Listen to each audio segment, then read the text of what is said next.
hilarious. Dude, oh my God, that makes me think of fucking bit. Yeah. Hotties. Yeah, he fired his sales staff and just hired all the strippers from down the street. He's married now, you know that? No. Married with kids. Or no, not with kids, he's married, but he moved down to California. Yeah, something like that. So he took one hottie with him, and he's got a nice setup in California now. But I guess those strippers, like, robbed his dealership. Like, they took everything from it. Of course they did. Yeah. Of course they did. But at least they were hot. He was surrounded by hotties the whole time. Okay, so speaking of, like, places getting robbed, here's some gossip. I think I might have told you about this guy. But there's this guy, I don't know really where he got his start, but he's he's Iranian, car guy. And he partnered up with another guy I know who's a good guy, and they opened up a dealership not far, like just actually down the road from here. And then the good guy... Is it the one by... No. Well, the one by... He's the one that got fucked. Oh, okay. Okay. That's what it's leading up to. Did you know about this already? No, I didn't. Okay, so anyways, Mr. Sketchy forms a relationship with Mr., normal car guy.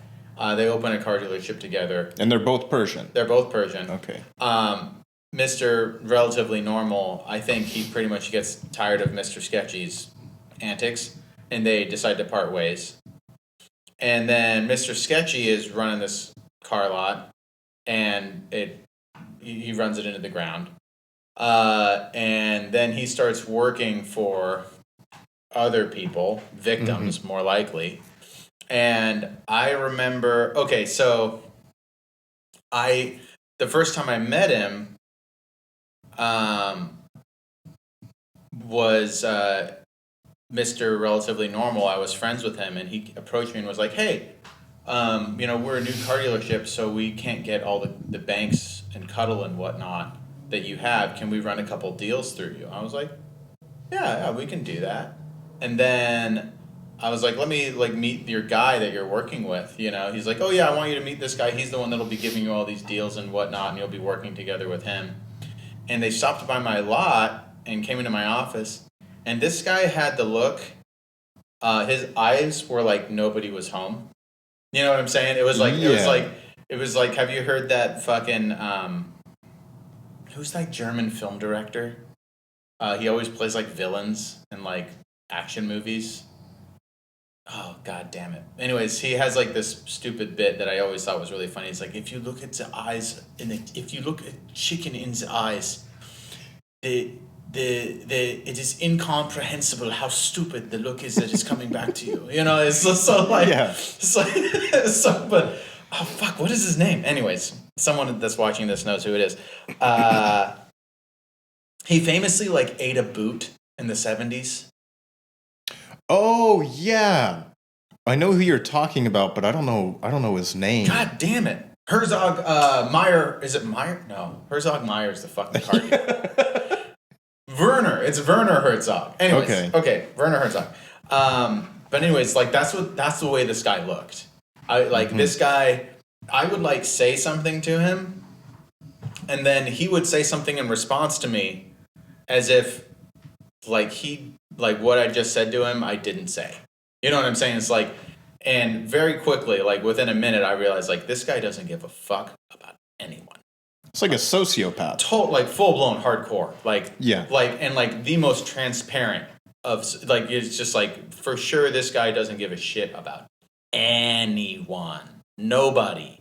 Like, so after I met him, I was just like, no, I'm sorry. Like, like, hey, normal guy, I like you, but this guy, I'm not going to do anything with this guy. Have I met that guy? I think so. Yeah. I'll just tell you, because I can bleep it out. His name's kind of the guy. He's usually at Mannheim. He doesn't go to Cross Point. Nice guy. I like him. Sure. He's always been, chill dude. But oh no, I'm talking about the sketchy guy. Sketchy guy, probably not. Although he did, apparently he worked for briefly and like he burned.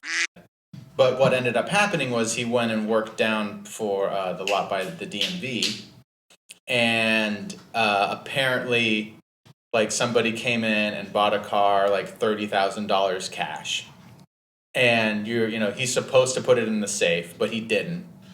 He took it home with him, and on the way home, he decided to stop at the strip club, and this is the story. He like took a stripper home with him, and then the stripper robbed him, and now the money's gone. Oh, man. So homie got burned for like $30,000 or something like that. Jeez. Yeah. It could be the same guy. You might have to bleep that one because I don't know if it's still ongoing. They at their new car store, they hired a salesman, older, I think he was Persian. And the first deal he made, they went on a test drive, and he told the people looking at the brand new Subaru, he said, hey, if you want, continue test driving it. If you want to buy it, just leave me, your deposit, give me whatever you have cash.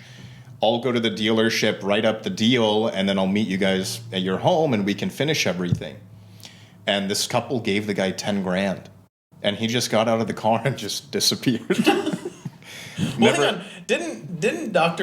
used to do stuff like that? I wouldn't surprise me. Maybe it's like an old school salesman tactic. No, I remember someone was telling me, maybe it was Nabby was telling me that like even at like used car market, like Dr. like sit down with some people, and he'd be like, okay, yeah, sounds good. All right, so do you guys have the cash for the DMV fees? And they just give him the cash for the DMV fees, and then he just put it in his pocket. and then later on they're like, hey, what the fuck happened with the money that we gave your sales guy? And then they'd be like, Doctor, can you give these people back their money, please? He'd be like, oh, so sorry. Like, here's your money back. I would believe it. He can be slimy, right? He's an interesting man. Dude, he sounds like when he talks, he sounds like a droopy dog. Yeah. And he wears, I wish for people that it's like old Iranian man who's like 5'4". Mm-hmm. He's wearing a sweater vest. Wears a sweater vest every day. And then anytime you accuse him of anything, he'd go, I'm just an old man. Look at me. I couldn't do anything. I'm an old man. It's just like, dude, you are the fucking sketchiest ass. I think he's down the road at a Honda. Really? He's alive? Yeah, we just saw him. Yeah, I just figured he was dead. No, we went to or no, not tired. It's the one they just remodeled by the gas station in the Taco Bell. You know what I'm talking about? I think it's across from, is it? Yeah. Yeah, we went there. Me and Dad actually went there together a couple of years ago, and Dr. was just sitting at a desk. And we asked him, we were like, do you have any wholesale units, cheap stuff we could buy? And they had like a 07 Altima. Uh-huh. It was like the CVT, bad era to buy a Nissan. And it had 90,000 miles. Dr. was like, you can buy this for $2,000. And we left, and then Dr. I don't know how he's even a salesman. I think he ropes in older people because he was like, Sonny, he was texting Dad after we left. We didn't buy it. I told Dad, I was like, we should just walk, We don't want to deal with that.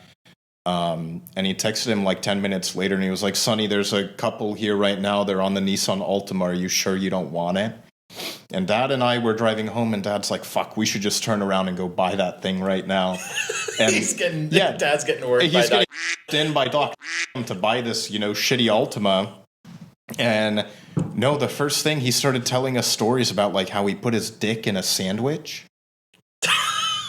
Like, I'd never met Dr. in my life. You never met him? That was the first time, like, I actually sat down with Dr. I wasn't at used car market. You was, yeah. When I was working, okay.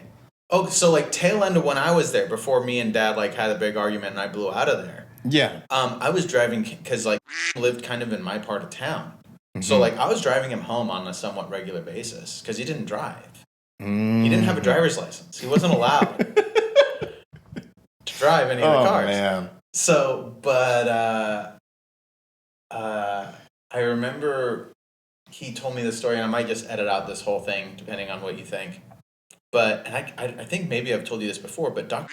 told me about like he kind of told me this long. He's a good storyteller. All these old Persian guys are good storytellers. He told me the story about how when he first met my dad, he was really relieved to have met like some other Persians, and they were like hanging out a bunch and having a good time, and that they had this like apartment or this house somewhere, and there was like some woods out behind the apartment, and there was like a field of poppies. Mm-hmm. Have you heard this story before? I did, yeah. Yeah. There was like a field of poppies, and they went out there and they like harvested the fucking whatever it is off the poppies. Cooked it down and fucking smoked it. And it makes sense because when we first moved out, when they moved out to Beaver Creek, Nasrin was going through, like her episode of like not using heroin, and I remember we were all like sitting down somewhere, and Dad told her, he was like, Nasrin, I've got pure opiate hidden somewhere on the property. and I look at Nasrin and I'm like, what the fuck? Like, really? And he was like, if you guys find it, you guys can try it. And so we start like, we're looking everywhere for the opiate, and you mean opium? Opium, yeah. Yeah. And he started laughing. He was like, you guys will never find it. I hid that so good, you'll never get it. And what we were looking for, we were like, where did you get this from? And he was like, oh, I brought it over from Iran. But he clearly didn't. It's probably what him and Dr. had. Or it's from the same place, or, I mean, that's the thing. I don't think you can, I don't know anything about drugs now because I'm kind of old and whatnot, but I don't think you can get opium.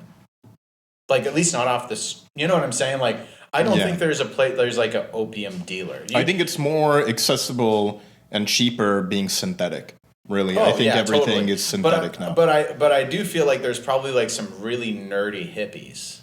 Oh yeah, that like grow their own poppies and like make opium from it. That is those definitely. There's at least a handful of people in the Portland metro area that's what they do, and it's like I mean, it's just so Portland. Be like, nah, man, I don't do heroin. I like grow my own. I like to grow my own like poppies, and I harvest it and like I cook it down. I've been like working on my like he brews beer or some shit, but it's just like fucking making opium. Yeah. I mean, hey. No, that's the thing. Honestly, like if I met that guy and he was like, "You want to try it?" I'd be like, fuck it. Yeah, all right. You obviously take a lot of pride in your opium. I'm going to try your I was curious. Opium. I mean, I tried a little bit of it, and I don't see how anyone could be hooked on that. I felt fucking retarded. Like, I actually felt, like, retarded. Oh, the opium made you feel that way? Just everything was so slow. I thought you didn't try it. I thought you guys couldn't find it. No, Dad showed it to us. He eventually... he you know how we have, like, those inflatable boats? Right? Like, we take them on the pond. The raft. Yeah, like a raft. And it was in the metal ore. Okay. So, like, you would pull the cap off, and then you would just slide out a plastic bag, bust out the opium, and there it was. But everything moves so slow on that. And, like, I don't see how anyone could function. Well, I mean, who knows what happens to it when it ages for 30 years. Yeah, exactly. Like, maybe it's not, like, I don't know what the half-life is of, like, whatever the active ingredients are, but, like, maybe it doesn't quite do it anymore after a certain amount of time. No, it could be. The closest experience I've had to that, I mean, I had morphine once at the hospital. Mm-hmm. And I immediately understood why people like it, because it makes you not give a fuck about anything. Yeah, but I mean, you can't even walk on morphine. Oh, right? I don't know. Like, no, I was in a hospital bed, and I went from like having a fucking anxiety attack and being in pain to like literally flirting with the nurse. I couldn't even see her, and I was flirting with her. No, like it's like, oh, okay, this drug fucking kicks ass. Okay. But like in regards to like feeling like retarded, for lack of a better word. Remember this one time in my 20s, we smoked some dudes, we were at a friend's house and he like had some weed that he prepared or something like that. He's like, oh yeah, like my friend grew this, or like I've been like drying it myself or whatever. And I remember smoking that and going, okay, this isn't just weed. Like it was like the best way to describe it, and I think someone else said it. It wasn't me, but he said it's like it made my brain feel like it was covered in syrup. Yeah. Like it was just like, and it was cool, but it like, and I was fine with it, but I was just like, whoa, man, this is something else. Like I am like, just slow, you know, yeah, it was a good time. Wouldn't do it again. Yeah. Probably because it was like something fucking bad. Try it once and be done with it. Yeah, That's how I felt with the opium. It was like, man, do it once, and I just don't like losing control of like motor function. Even when it slows down, like I hate that. But that was it for me. But yeah, Dr. is alive and thriving. I do remember this one time. This was post me working for a used car market. I was driving around. I remember, I was driving down Stark. And it was late. It was like 2 or 3 in the morning. And Dr. I mean, he must have been in his 60s he was probably in his 60s. Mm-hmm. So he's probably in his 70s now. Yeah, he looked ancient. He looked like a Buddhist monk, at his table. Okay, so maybe he's like 80 now. Yeah. Well, anyways, so maybe he was early 60s. But anyways, I remember I was waiting at a stoplight heading west on the east side. I was on Stark, about to cross MLK, or Grand. About to cross Grand. And I'm like, the light turns green and I start to go forward. I think I was on my motorcycle. I can't remember. Doesn't matter. I start to pull forward and I swear to God, Dr. Ham like jaywalks and like in between like Grand and MLK.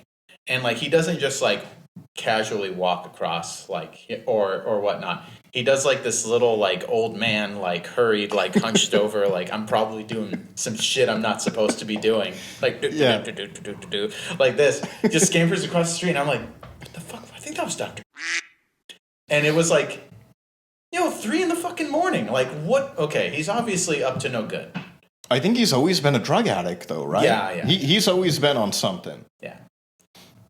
There's a few old Persian men like that out here. Yes. Yes. No, but that was the first time I ever met Dr. was at the dealer down there. Man, you really missed out because he was fun. The first thing he told me, I was like, he just started going on a story about how, I think it must have been in the 80s, Dr. and Dad worked together back then. Yes. And they hired like a new sales manager. And the sales manager one day was telling Dr. that he had like a really good looking sandwich. Dr. brought a sandwich to work. And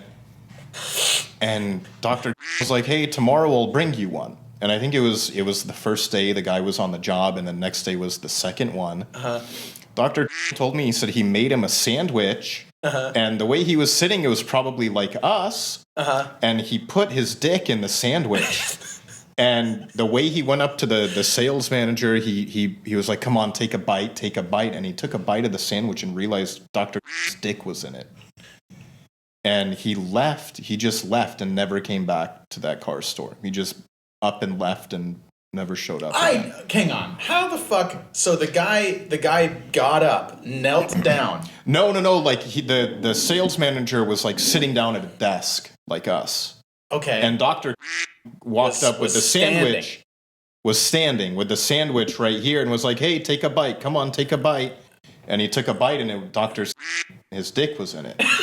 And whether it was true or not, like that, I've never met you in my life. Like I don't need to know about this story. And I believe it was true because Dad the whole time was like, yeah, I remember Dr. So there had to have been truth to it. God. But I think part of me is like glad that car business isn't like that anymore. The other part of me is like bummed out. that it's not like that But it's anymore. not like that. Yeah, just like the degree of like, I was talking to Chad about this yesterday about like how like he was talking about how like when he was coming up in the car business, like when you first got started, everyone would be an asshole to you. Like everyone like that was above you, like it was like the army or something. Like, you know, if you were the general manager, you'd be an asshole to everyone, all the sales guys, Sure. and whatever. And then when you finally became general manager, you'd give everyone the same treatment that you got. You know, Yeah. and it's not like that anymore. Now it's your turn, yeah. Yeah. Now it's your turn to be a dick to everybody, and like, yeah, that part of it is toxic and shitty. But then like when I talk to other car guys about how like old time car guys were, it's just like, yeah, we would fucking do whatever the fuck we wanted. Like they're fucking, yeah. Put your dick in a sandwich. Putting your dick in a sandwich and fucking with the new guy. There's the other one where I think it was where, was it Seaport is right now? Mm-hmm. There used to be a different dealer there. It wasn't Seaport. It was a Hyundai store. That was my first like real car business job. Yeah, that was the one where apparently at that location, the guy might be dead by now. He was an older man where he had like 2 prostitutes in the top office. You're thinking of the old Tonkin story. That must have been it. Then Where, that wasn't where that his building. wife showed up and he jumped out the window. Yes, so that story is not at that building. It's at, it used to be Ron Tonkin Gran Turismo. Oh, okay. Yeah. That, at least that's the story that, I mean, fuck. It's like, this is like told by someone who told someone who told someone who told me. You know what I'm saying? So who the fuck knows? Yeah. But apparently it was Ralph or Marv Tonkin, whoever the big shot was. He had like an upstairs office that had a stripper pole in it. Mm-hmm. At that dealership. And yeah, something like that. He had his mistress, and like, yeah, he like jumped out of the window or whatever. Yeah, good story. That's the thing. Now I feel like car industry is more maybe in like individual states. Maybe it's a little bit more. I was crazy. gonna say, like, I bet in Texas, like, car business is fucking and crazy. Las Vegas. Oh, I bet Vegas is fucking nuts. I bet it is fucking bananas in Vegas. I bet it is like every dirt bag. Oh yeah, Is a salesperson at like the fucking Nissan store, and it's just a fucking Vegas would maybe be show. fun to like work as a car dealer for maybe a month, maybe 2 weeks. Yeah, We dealt with one Vegas car dealer I talked to, and he told me a lot of the people who come in and buy, it's like they win in bingo. They like hit a lottery winning at the casino. You know, they win 10 grand. Like instantly, it just goes into the car dealer. But then the car dealer told me that winning goes back to the casino because he just goes and gambles, right? So it's a cycle. But yeah, I think Vegas, Texas, maybe certain states like Louisiana, you know. Yeah, I mean, I feel like it's just like, I think in order for that like environment to like propagate, like the car business has to be really profitable. Oh yeah. You know what I'm saying? So like it's got to be easy money, but then also there's got to be a abundance of weirdos. And this is the thing is like it used to be, or at least maybe I'm so out of touch. I've just been in my own little Cascadia Motors bubble for the last 15 years. I mean, I talk to other car guys, but I don't know what it's like to work at a new car store anymore. You know what I'm saying? So but like, I mean, when I worked at the Hyundai store, I think I was kind of at the very tail end of like old school car business where it was just like, okay, you work, what was it? I worked like, I think Thursday through Monday, bell to bell, meaning open to close. Mm-hmm. I got there at 9 a.m. and we would usually close up by maybe 8 at the earliest, 9 p.m. or 10 p.m. or, you know, as late as I'm there working a car deal. So like 12-hour days, 5 days a week. And I think that was like that was a gatekeeping mechanism. You know what I'm saying? Where it's like, all right, there's money in this. Mm-hmm. Or at least like, I think that seemed like the gatekeeping mechanism back when there was, I was doing it when there was no money in it. It was fucking 2008. When the economy was shit. Like I made a living, but also like my rent was $600 and like, Yeah. it was 2007. Life was easier. Well, I guess at least for me, being 20 and not having any, the economy was fucked up, but I could get by. But so like I caught the tail end of that, and I wasn't making big money at it. There were like maybe one or two guys in the store that were making $10,000 a month, or at least they said that they did. But it sounds like in the '90s and in the '80s, you could make that kind of money, but you still had to work bells 5 or 6 days a week, and that was like the mechanism. So it's like, okay, yeah, you can go make a stupid amount of money, more than people with like regular jobs that like get college degrees and whatnot, but you have to work 60 hours, 70 hours a week. So that like weeds out a whole shitload of people. Well, and then that just leaves you with everyone that like either really, really likes money or really, really needs money. I think the big change, I think part of when you work there, I think car dealers, especially if you look at statistics, most every new car store is corporate now. Yeah. I think that changed a lot because in the 80s and 90s, I mean, I think it was new to everybody. And I don't think... What do you mean it was new? Like, I feel like in some way, like PG, like being friendly in that. And and PG, I think like corporations in the 80s and 90s, I think everywhere was fucking wild. Yes. I don't think it was just car dealers. I think it was just like anywhere you worked. Well, I guess like you watch Mad Men, it like takes place in the 60s and they're all like fucking drinking all day and like banging prostitutes and smoking, like whatever. They're all just doing pretty much whatever the fuck they want. But that's part of it now. It's like you look at like the BMW dealers, the Lexus dealers, they're all owned by one company now. Not necessarily. I mean, like Lithia Auto Group owns a whole lot of the stores in Portland. Sure. And then, no, but that's what I'm saying. It's like more like they are so corporate with their training and I imagine it's always been like that to a degree.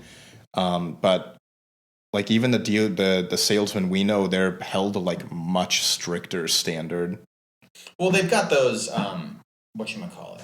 It's like a post-sale survey. Forgot. There's like a car business term for it. Yeah. But that like really keeps stuff in line. Well, I don't know if it's that effective. I don't think it is. But it creates some accountability. Yeah. They still have like a lot of them still do a spiff where it's like get a customer in a trunk, right? Like I think some new car stores, they still do that. Oh, like if you can get someone to get in the trunk of a car, you get $100 or whatever for it. Oh, that's cute. But compared to what it used to be, I don't think it'll ever be close. Dude, I remember when I was at the Hyundai store, because like especially back then, Hyundais were cheap. I mean, they're still the cheaper car, but like in 2007, I think you could get a brand new Accent like out of the newspaper ad for $9,000. Yeah. There's a guy cheap. There's a guy we sold a car to. He told me, I think it might have been in the 90s when Kia and a Hyundai just came over, where if you bought one, they would give you one free. Like you get two for the price of one. Oh, funny. Because they knew they were just so shitty. Like they weren't going to last the length of a normal new car, so you get two of them. Okay, well, let me tell you this. I mean, this isn't that funny, but it's so immature and stupid. And so you get people that come in and they would try and like negotiate the price of the loss leader. So like it's already like invoice on the cars, like the store is paying $10,000 for it. We have it advertised for $9,000, and the idea is like you have the loss leader, and then like that generates traffic, and maybe that one you like advertise like one or two cars at that super low price. Once they're sold, they're gone, and then other people that show up, hopefully they buy something else. That's the idea behind it. Mm-hmm. And then I think the other component of it is there's honey don't tell money from the manufacturer and the dealership, where hey, you hit a certain amount of volume at the end of the year or month or whatever. Like the manufacturer is going to kick you whatever $10,000, $20,000, $30,000 just for like getting rid of their cars for them. So I think it's kind of it's got two benefits there. But so people would come in, usually foreigners, and that don't speak very good English, and like try to negotiate down that price. Mm-hmm. And generally speaking, you just say no. Like get lost. Like, this is it. Or like, I've got 2 other people that are ready to buy this car right now. Like, if you don't, like, either buy it or don't. But there was, and, but anyways, the fucking bit was, I remember my sales manager doing it to these people, and they weren't my customers. I was like, I stopped by, or I came in on my day off when they were doing it, but pretty much he was going, all right, if I sell it for that price, will you take it in the brown? And and they were referring to like the color brown, you know what I'm saying? So they'd like start talking about color with them first. They'd be like, all right, what if it's black or silver? And they're like, we don't care about what the color is. We don't even care what the color is, they would say. And then he'd be like, well, okay, if I sell it for this, will you take it in the brown? They go, yeah, no problem. That was the whole fucking thing. That was the whole bit.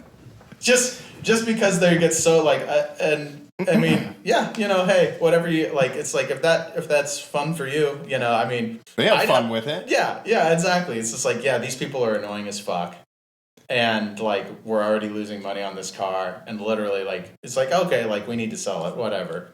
But yeah. Now, I mean, that's the thing. You guys probably on your internet leads, more on Marketplace, you probably just get the best price people. Yes. You've had those where they don't even say anything, just best price, question mark. Yeah. And you can't really tell anybody off.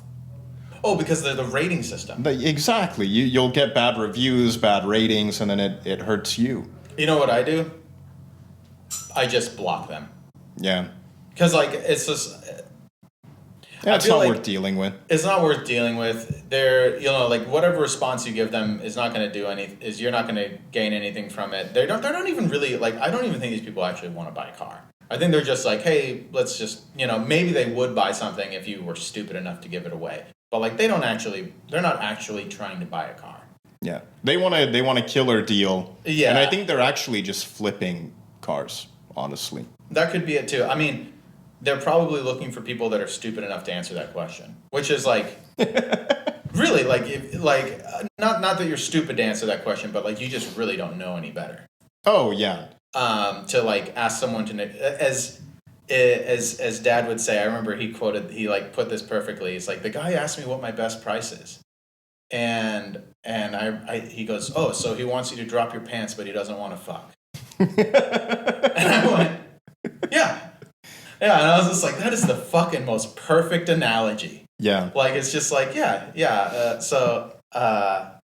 I wonder if he learned that from somebody else or if he made it up himself. But I like that one. He could have made it up. He's got some clever poetry. I mean, Persians in general are very poetic. Yeah. And that is poetry, in my opinion.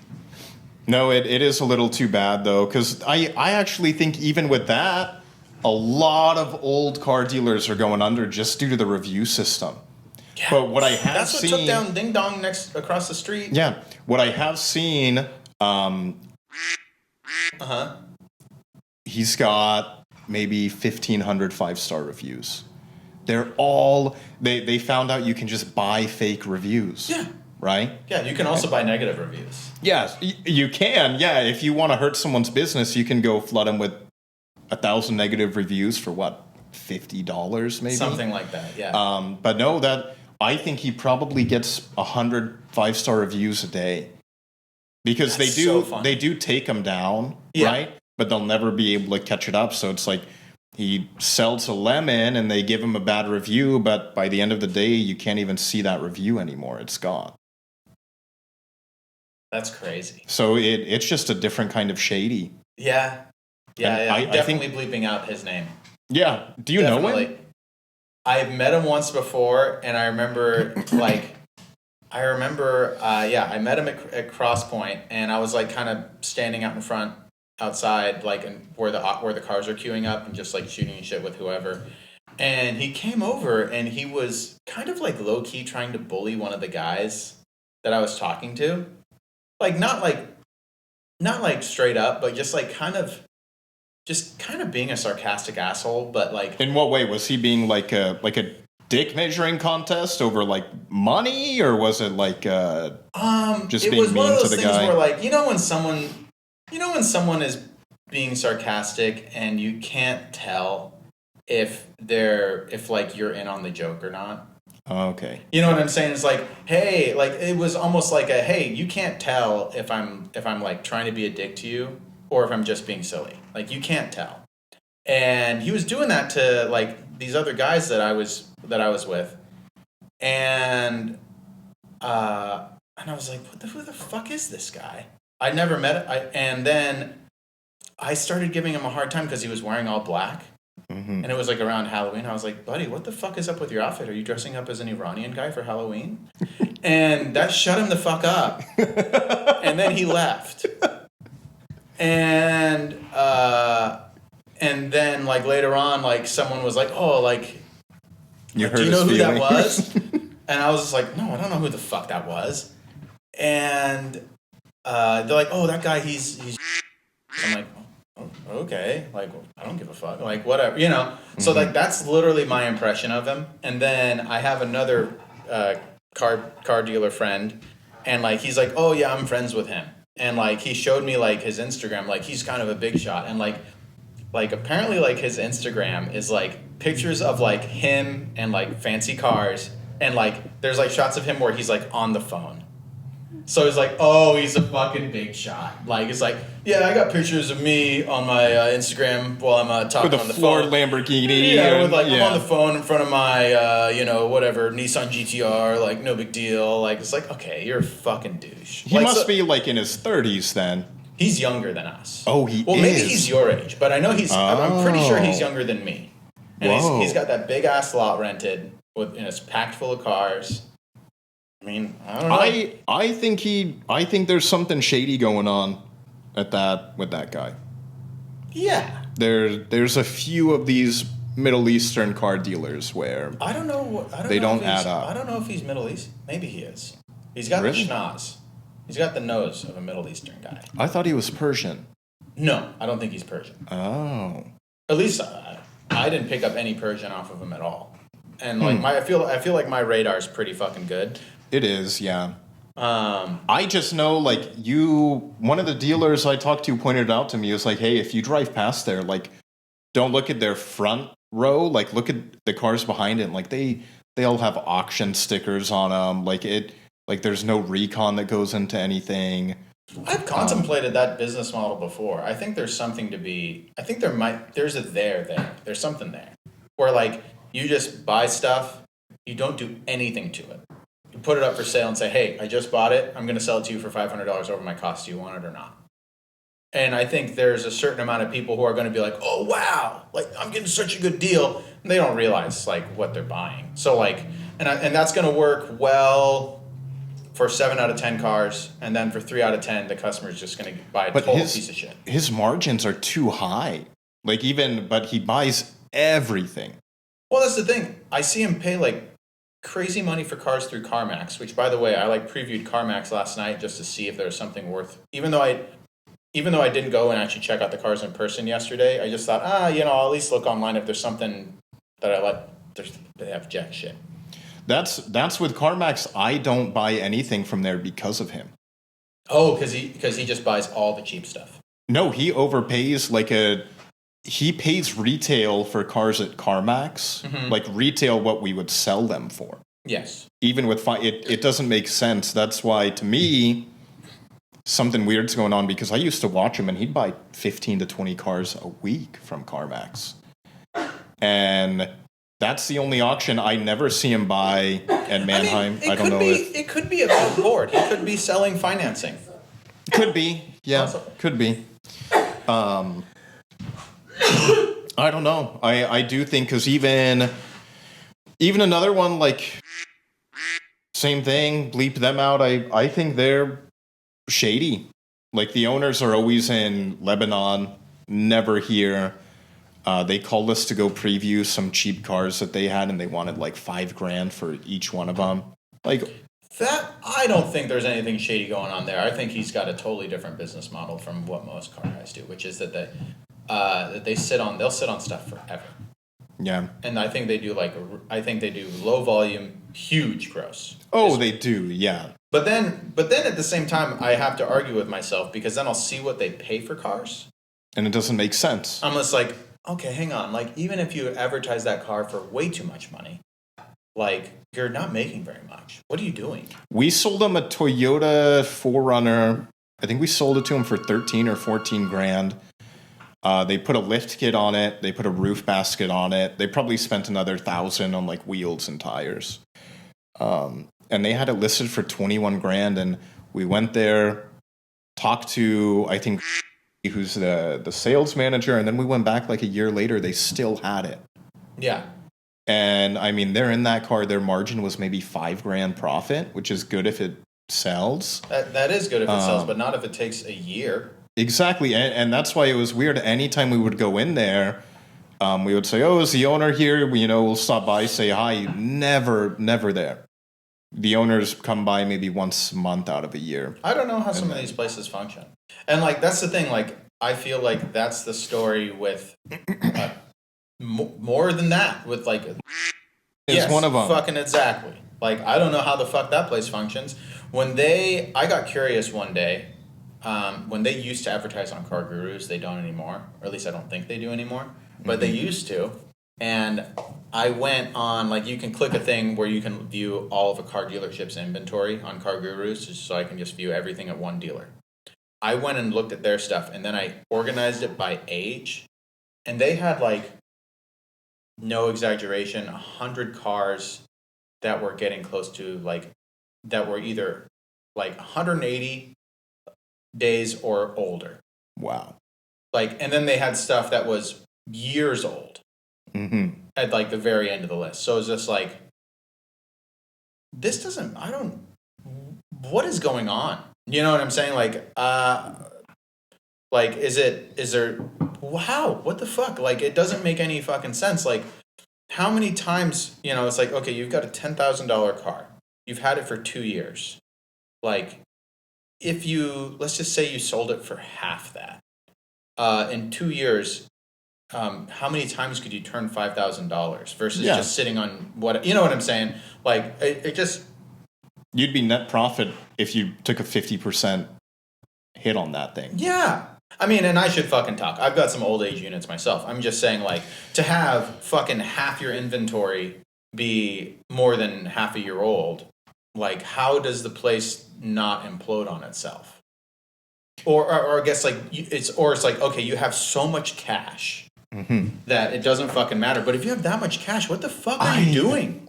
That's like, if you've got like $2 million cash that you just have soaked up in cars, like, you could go get a 5% return on market too, and you don't need there's to. Like, literally, like, so many, like, it's like, I don't know. I feel like if you've got a few $1 million in cash, like, pretty much, like, you're on easy mode.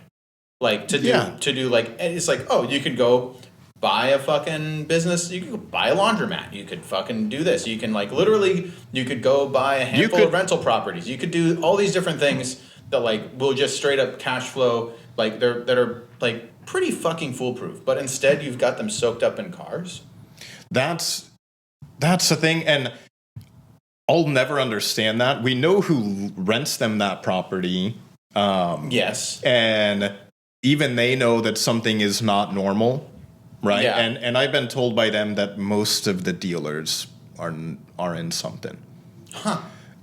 The one that's fascinating to me are the dealerships that sell high-end luxury cars and everything is floored. I don't know if you've looked into that. And it's like they're constantly chasing their flooring line, but they're somehow... Like, I think you're in it, the wholesale car club for dealers. I think I joined it because you, like, told me to join it, but I joined and then I never went on. It is so interesting to me that all of these... The one on Facebook, right? Correct, yeah. And you don't know it. Everything is fake. Like, to me, everything I look at on there is fake. Like, for example, there's... That guy's a fucking dirtbag. Also, I think he's in the closet. Yeah, he could be, but I mean, I've never met him. He looks like Shrek, right? Like, he's just an ogre. I've like heard so many stories about him, like, fucking people over. And then, like, I remember I took a car in on trade of his that he sold to somebody, from one of his customers, and I was just like, He like sold the guy like a shitty 1 year, like 12-year, 12,000 mile warranty for like $3,000. Like just he's a nice old man. Just that's like what they just do. totally fucked this guy, you know. And the car was already kind of a piece of shit, you know. And anyway, so like I was just like, okay, this guy's not a good guy. Like I can tell from the way that he treated his customer, he's not a good guy. And then like I hear from other car dealers about like how, you know, he'll buy cars from them and sell them and then not pay you. And because of the way that things work, like you get fucked when that happens. So he's like burned so many people. I guess apparently he like Oregon DMV won't let him be a dealer. That's why he's licensed in Washington.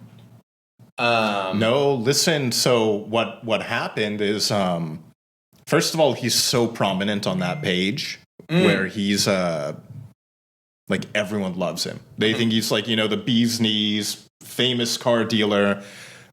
This was maybe about 6 years ago. There's that dealership. I'm sure you know that. No, I don't know. Yeah, so maybe just cut their names out, but and the one who's the face of it is right. Yeah. Dude, I swear, like, and that kind of explains all of his asshole behavior. Because I think if you're in the closet, you're just gonna be a fucking dick. Like, it eats away at you, and then you just start being an asshole to people.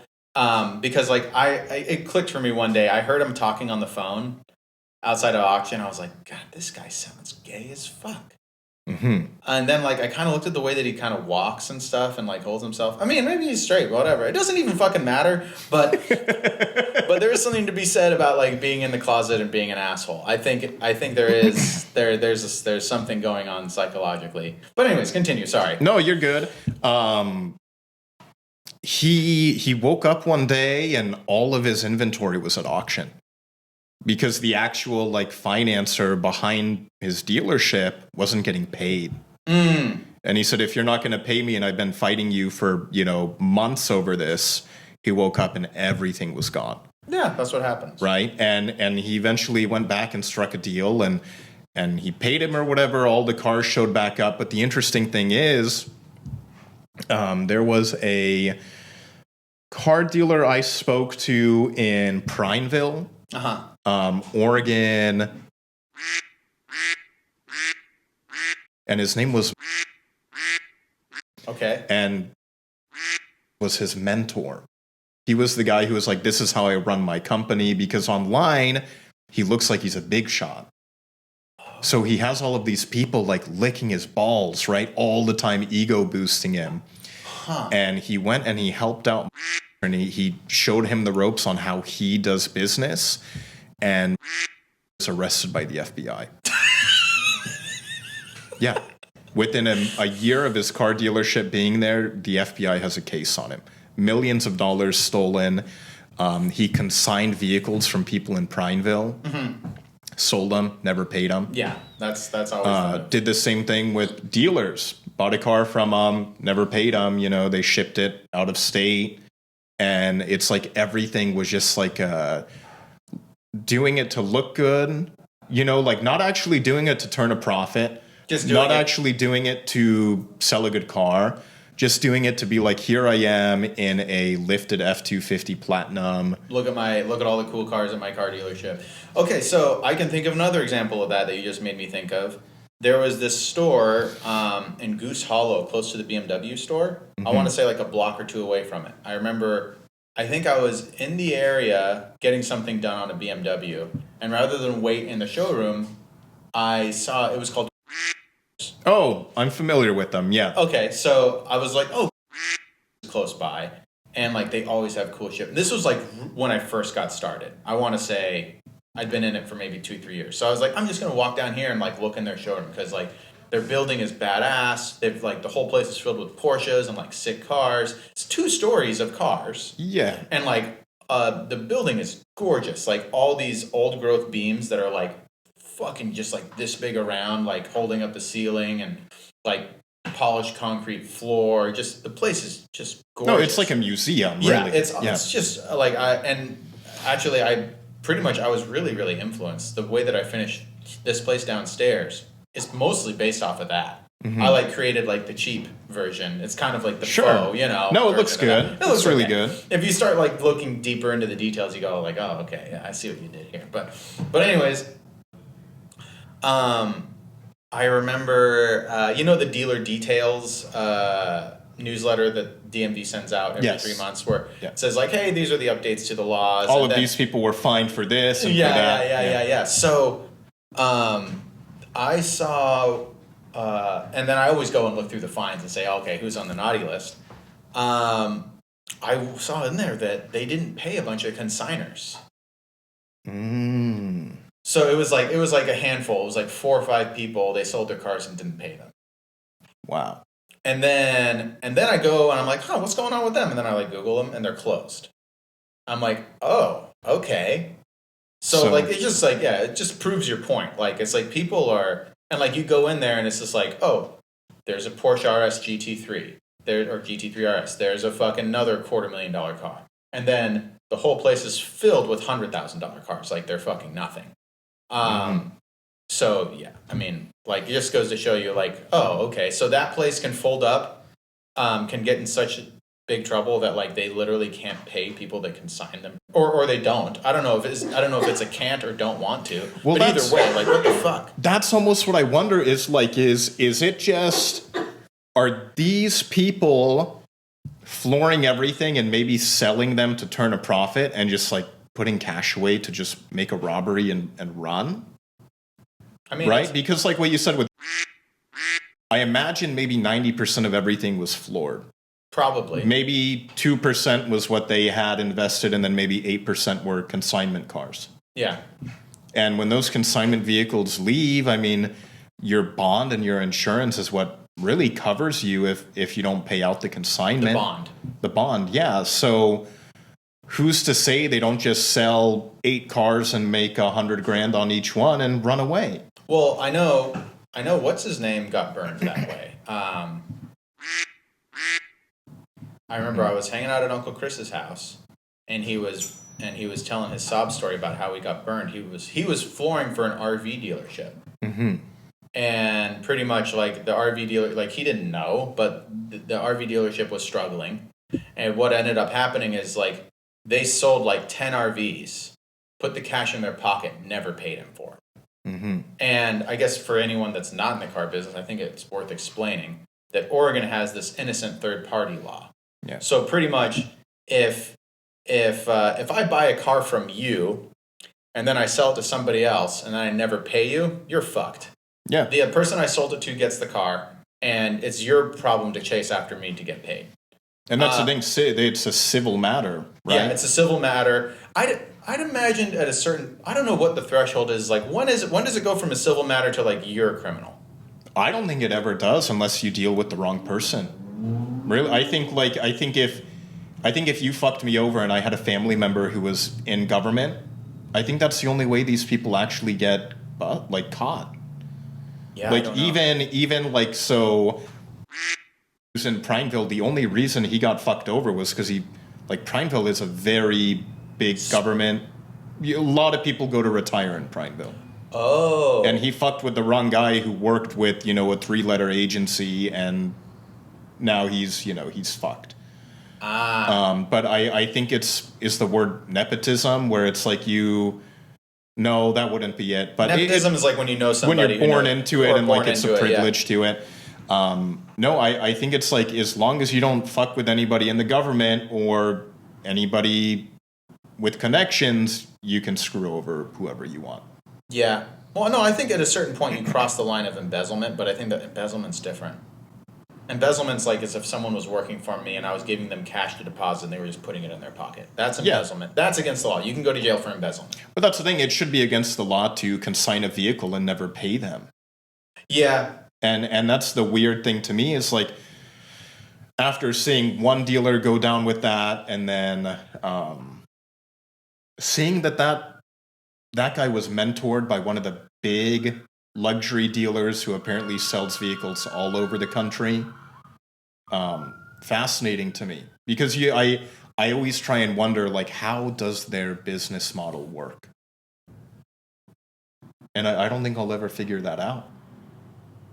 I don't know if it's I flooring. think it's just a house of cards. I think that's what it is. You just like get rolling, and you get your, I don't know, like you get your big flooring line, start buying some cars, and I think at first, I think it's really easy to get trapped because you're gonna buy, let's say you buy 10, 20, 15 cars, and out of your first batch of cars, let's just say you're gonna sell 3/4 of them, and you're gonna make money, but then you're gonna have three that sit. And like you repeat that cycle over the span of 3-4 years or however long. Now all of a sudden you've got 100 cars, and 30 or 40 of them are all your mistakes, and they're sitting. And if you're not disciplined and you're not on top of it, and you don't go, oh fuck, I need to just dump this thing. I need to fucking take my lumps and move on. And then you compound that with December, just the month of December where it's slow. And then now you've got cars that you have to pay off. You've got something that you sold that, like, you sold a car and you're using that to pay off the car that you sold last week. And now it's just like, I mean, that's pretty much like, that's why I fucking quit working for Dad, was because like I had, and honestly, pretty good life skill that I learned, like learning how to juggle money and like keep everything afloat. Luckily, I don't have to do that now because I just like made it a point. Like that experience fucked me up so bad, where I was just like, never am I going to end up in this situation where I have to like come up for excuses and like fucking pray that we sell a car by the time the payroll's due and like all this sort of stuff. Never again am I going to end up in that situation. Like I've got a backstop and then another backstop, if like to keep. But anyways, so like I think what happened, I think it's easy to get buried, and then you get buried. And like I think even if you're good at your job and you're selling your old age units and dumping them and taking your lumps and moving on before it gets out of hand, if you're flooring, like that's I mean, sort of the cost is just so expensive. That's sort of what I think is like the scam to it. Or maybe it's not a scam, maybe it's like a good way that they maneuver inventory is on that car page, like the same Lamborghini will be sold on that page 5 times. And it's like, hey, I had this car for a month. It hasn't sold for me. I'm going to sell it for my cost, maybe eat the flooring, whatever it happens to be, a few $100s for it. And another dealer picks it up. More like $1,000. $1,000. Yeah. So it's like, and then another dealer will pick it up and try and sell it. And then they don't sell it for a month or 2 months. Then they eat the $2,000 on and the it's flooring. Like this page is like all of these luxury dealers, and they just do it to each other. I mean, there's definitely something that, and I mean, if you open your car dealership, let's say, you have your nest egg of $100,000, or you go get a second mortgage on your house, and you get your lease, and you get your license, and you get your bond and your insurance, and then you go, I've got a 720 credit score. The flooring company gives you a couple $100,000 to start out with, and you're doing all right, and then they increase it to 300, and then 400, and then 500, and then eventually you're all fucked up. Yeah. And I think like it works as long as everything's going well, but as soon as like shit goes, and that's like what always takes people down, I feel like. Yeah, it's. I heard Mitsubishi gives like the best rate on flooring though.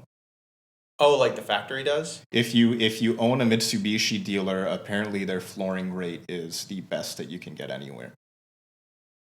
And that's why, like, even Mitsubishi down the road, I mean, I don't think anyone's going to buy a new Mitsubishi, right? People do. Maybe if you really need a car, they're cheap. I think you can get like a baseline Mitsubishi is maybe $15,000. I think buying a Mitsubishi is kind of like buying a Dodge. Really? I think. Could be. Like because my understanding is like with Dodge and Jeep and Chrysler, like you're selling, like, their bank is what makes it all work, because they'll finance people with bad credit or not so great credit. So I feel like Mitsubishi is the same. I mean, who the fuck is going to buy a Mitsubishi? Yeah. Well, I know people can get, there's George Saliba. I don't know if you watch him. What the fuck is that? No. He's like, it's the 2 Persian car dealers in New Jersey, and their dad bought a Mitsubishi franchise. And all they do are like 911, GT3 RS. But when they get someone who's so buried in a car, a car payment, or they're they've got 15 grand of negative equity, they will be able to roll them into a new Mitsubishi 9 times out of 10.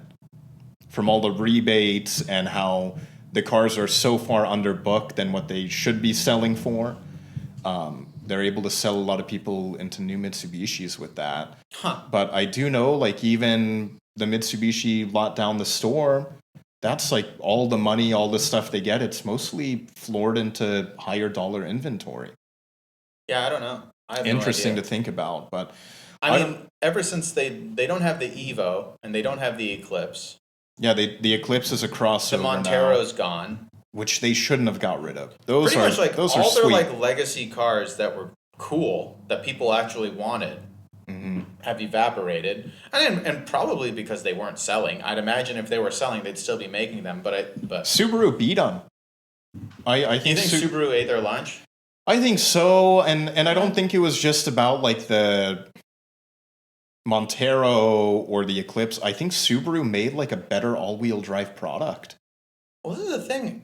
I think Mitsubishi did good in the 90s, but I think what fucked Mitsubishi was the regulations from the government.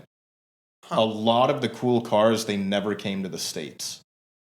Yeah, I guess. Well, we had what Like they had the Galant VR4. We got those. I'm more talking about like I think if you look at Mitsubishi and like their really cool SUVs, they made a lot of turbo diesel Monteros. I was trying to pick up his snores, but he fucking saw me and he immediately opened his eyes. He's out. No, I do think that like a lot of the cool Mitsubishis never came stateside. No, probably. Like they had a cool car. Like even Evos were out in the 90s, but like in 1998 there was like a Montero with an Evo engine in it. You're talking about the it's called the Evolution. It's is it Pajero? Pajero Evolution. Yeah. Okay. And that's the thing. It's like you look at Monteros now, and like in the Philippines, a Montero is like a G-Wagon.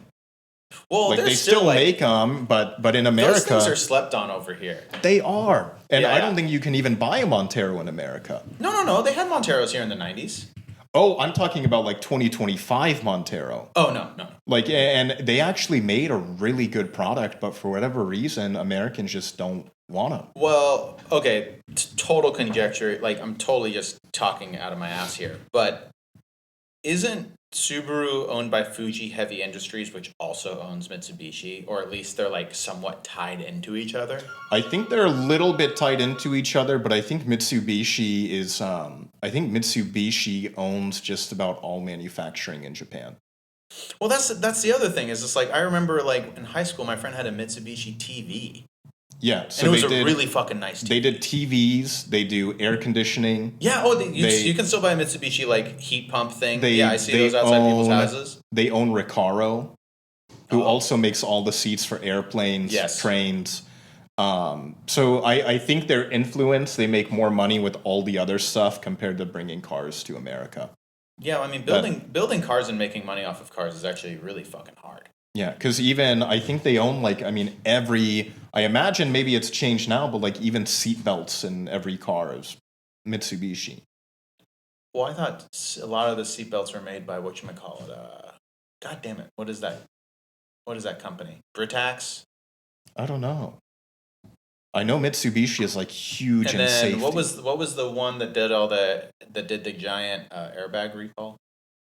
Takata? Takata, I think, also does seatbelts. Yeah. But who knows? Maybe Takata is a subsidiary or of partner, Mitsubishi or something. Fuji, I mean, yeah, that makes sense. I mean, I think the big shots at Mitsubishi probably could give a shit about... That's an old family. I don't know if I dug around into Mitsubishi a while ago, and they go back to samurai ages. And shit. They're old school. Yeah. They're probably fucking could give a shit. It's like cars... we got cars is like 10% of what we do. Yeah. Like we got our hands in fucking 10 other things that make us more money. So, yeah. Should we wrap it up? Yeah, I don't know how long we've been at it, but oh man. 2:20. time did we get here? 12:30. Yeah. Yeah. Okay, good. that's it. 2 hours.